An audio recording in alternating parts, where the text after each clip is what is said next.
Assalamualaikum tuan-tuan.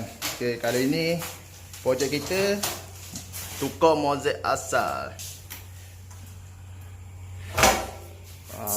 Tabletop ni dengan kabinet baru dia siap. Tapi owner tak puas hati dengan tabletop ni. Dia kata tayar dekat kawasan sinking tak kemas. Okey, jadi dia panggil kita suruh tukar yang baru. Okay, sini pun dah nampak mozaik ni dah terangkat.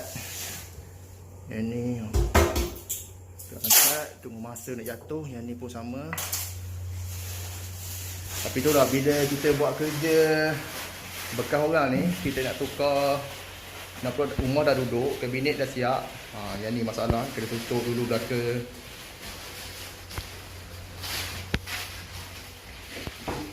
Memang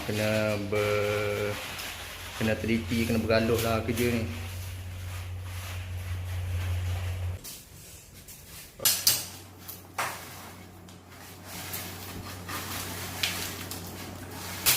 Okay, kita tunjuk sikit belakang dia. Pakai silikon.